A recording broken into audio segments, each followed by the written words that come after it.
Before we begin, I would like to announce that Book 2, Hiles of Old, is already available in Amazon both in physical and digital format. You can also get Rainhorse Warrior so that you have the entire story.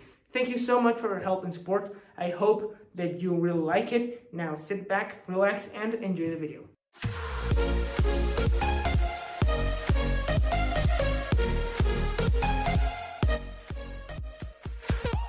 Hello everyone, I am R.H. Naranjo, author of the War of Tears saga, and welcome to this new episode of Analyzing Fiction. I am going to be your host today, and we're going to be talking about what is probably one of the most famous books of recent horror history. And because you already read the title, you already know which one it is. But still, we are going to be talking about The Shining by Stephen King. Now, this book came out in 1977, and it is probably one of the most famous works by this author. However, a little spoiler alert about the following video, I didn't quite like it. Let us begin by giving this book the first of the great, which is going to be the possible smell addiction, or like how I like to call it, POA. So for this book, the POA is going to be, a solid 8 out of 10. Now, let us officially start discussing our author. So, who is Stephen King? Stephen King is probably one of the most well-known authors of our time, alongside J.K. Rowling and John Grisham. He has in fact sold between 300 and 350 million copies worldwide. And his works include It, The Shining, Shawshank Redemption, The Stand, Salem's Lot, The Dark Tower, Carrie, and many other novels. He has published over 50 of them, and most, if not all, have become bestsellers. So Stephen King is there among the great ones, and yeah, we should give him a crown there. Crown? If I know how to do it, of course. Maybe I don't, and the crown will not appear, but he should get his crown. However, not everything was always bright for our author here, because in fact Stephen King had to write a total of 4 novels before he got accepted by a publishing house. And these 4 novels, eventually, I am not sure if they were published or not, probably not, but they show how every single author, from Stephen King to J.K. Rowling to Brandon Sanderson, each of them have to fight in some way in order to reach fame. So yeah, so Stephen King had his own problems. However, when he finally published Carrie in the 73, it was an instant success. And even in fame, Stephen King had many problems in his personal life. In fact, for many years, he suffered with an alcoholism problem, and which led him to do many things that he later regretted. And this alcoholism escalated to such a degree that he was drunk in the funeral of his mother. In fact, this alcoholism was served as a main inspiration for the character of Jack Torrance, who is the main character of The Shining, who also suffers from alcoholism during the story, and it serves as one of the major plot points during his character arc. After the death of his mother, Stephen King returned to his home and decided that he needed a vacation. So along his wife, he grabbed a map of the USA and picked the first place that his finger touched, which turned out to be Boulder in Colorado. So, at long last, we can get into the story itself. So, The Shining by Stephen King. This is the 3rd book by this author, following Carrie, which came out in 1973, and The Stand, which came out in 1975. The Shining itself came out in 1977. However, the idea has been brewing in the mind of Stephen King for a very long time at this point. In fact, the story itself came to his mind in 1972 when he began writing a book called Darkshine about a boy with psychic abilities, which is very similar to the character of Danny, who we meet in The Shining itself. So, however, after that, The Shining got many more inspirations. The first of them was The Velvet, by Ray Bradbury, a story by Ray Bradbury. Also, The Haunting of Hill House by Shirley Jackson, as well as The Sinking of House Usher, if that's how it's called, by Edgar Allan Poe, and Burnt Offerings by Robert Marasco. Those were the four main inspirations for the novel.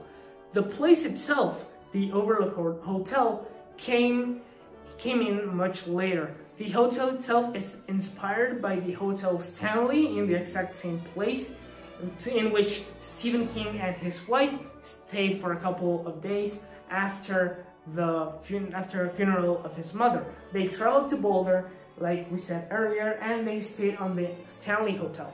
However, during their stay, they arrived at closing day. They arrived when people were not coming anymore because of the season, so they were literally the only people in the hotel. And it was there, and then Stephen King finally had the idea to craft the Overlook Hotel. Now let's get a little into the plot itself. So the book is divided into 5 parts. The first one is Prefatory Matters, followed by Closing Day, then The Wasp's Nest, at last Snowbound, and the 5th part is Matters of Life and Death. Then there is a short epilogue as well, and in my version at least comes the first chapters of the sequel, which is Dr. Sleep.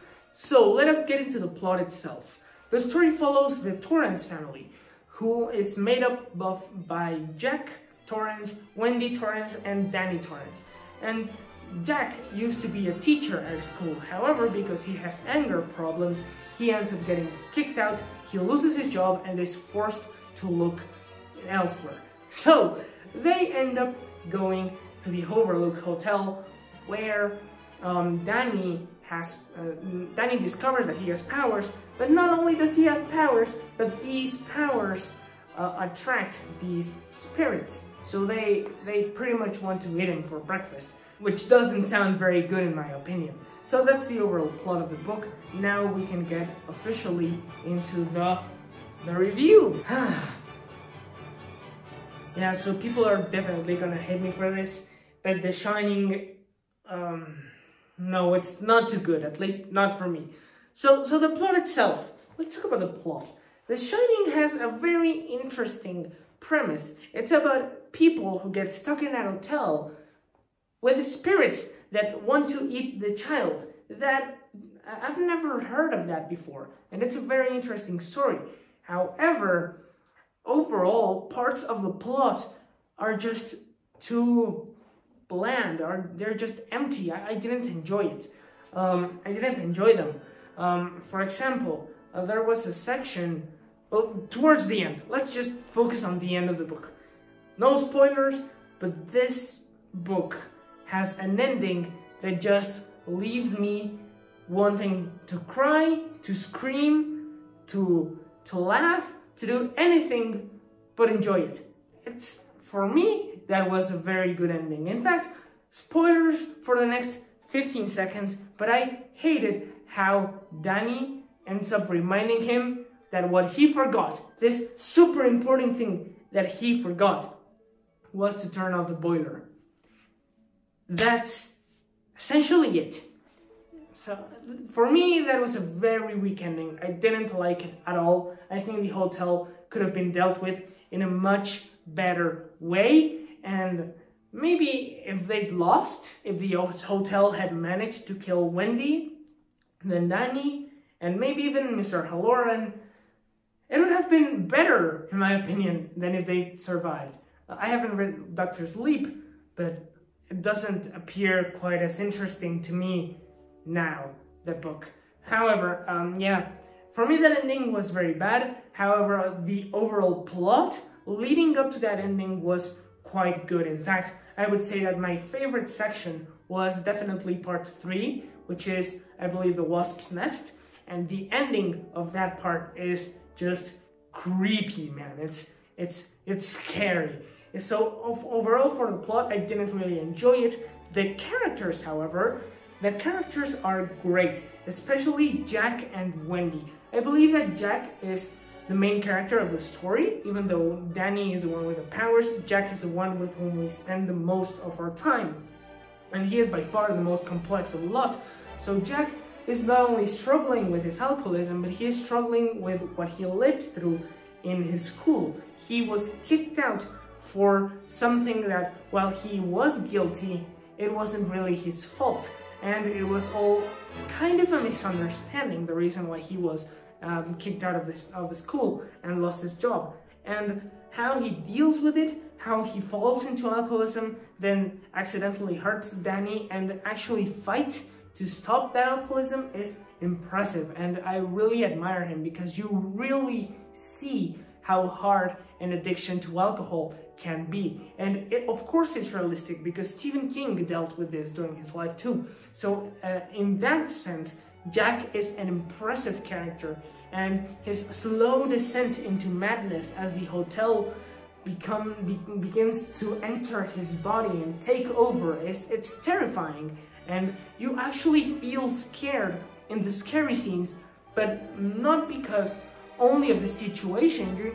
At least I didn't feel scared only for Wendy and Danny, but also for Jack, who is the one who is doing most of these things. He's the one having the hallucinations, and the one who's listening to the hotel speak to him. So most of those scenes, they are very horrifying because of who Jack is. Wendy too. Wendy is a mother. She loves Danny with all her heart, and her baby, her son, goes first across the entire novel. She is willing to do everything for him, and she is willing to give up everything for him, and even sacrifice herself, even fight Jack, who is crazy at this point in time, in order to save her child. And the determination that she has, the will, and the sheer power that worry for her child can evoke is just incredible. As for Danny, I would like to focus on him more in the narrative than in the characters. That he was a fine 5-year-old child, 3, 5, I don't remember his exact age, but he was a fine child, very well done. But what's interesting of him comes later. So for Dick Halloran I didn't really enjoy, not because he wasn't good, not because he wasn't fairly done. In fact, he was a very well done character. He was a very well done character, but I didn't quite enjoy that he didn't appear as much. So he didn't appear as much as he could have, and I feel that in those scenes that I saw him, I didn't quite understand. There wasn't like that relationship between me and Halloran, because I didn't quite understand why a child would appear that he met for 2 scenes, for 2 pages, is suddenly going to be so important to him. So yeah, I get all of the thing that he shines too, and we must protect our kind and all that, but it didn't feel as real as it could have. So for Dick Halloran, an average character. Now into the narrative, the actual jewel of this book in narrative is Danny. He is incredible. As a child, I believe it was very hard to make, but also very intuitive, because the way in which he speaks, the way in which he thinks, and the way in which he views the world around him, it is just so realistic for a boy of his age. I really admire the work that Stephen King did in order for us to understand how Danny sees the world around him, how the world around him moves according to his eyes. And it is impressive how his imagination can transform the hotel into an even more horrifying place than it was before. So for Danny, the narrative of this book, it just pumps it up a lot, and I really liked how he was created by Stephen King. And now to the execution itself. I think Stephen King could have done better, especially in the plot. The characters I liked, the narrative I loved, and the execution not so much, because of that ending, because of that goddamn ending. I mean, why did you have to do it? I don't understand.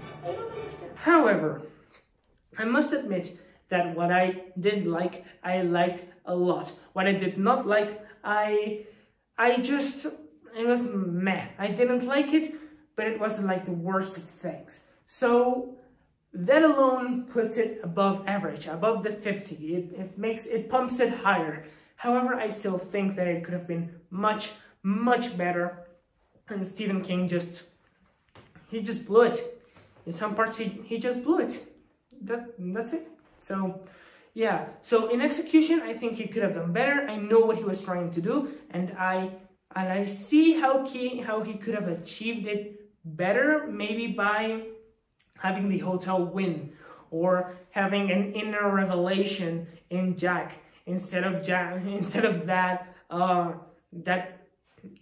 thing that is an ending. I don't know. I didn't like it. I'm sorry. I really didn't like it.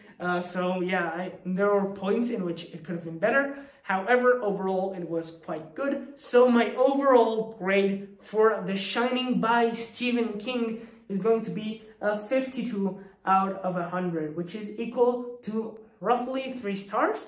So yeah, that's my grade. I think it could have been better. It wasn't better, so that's it.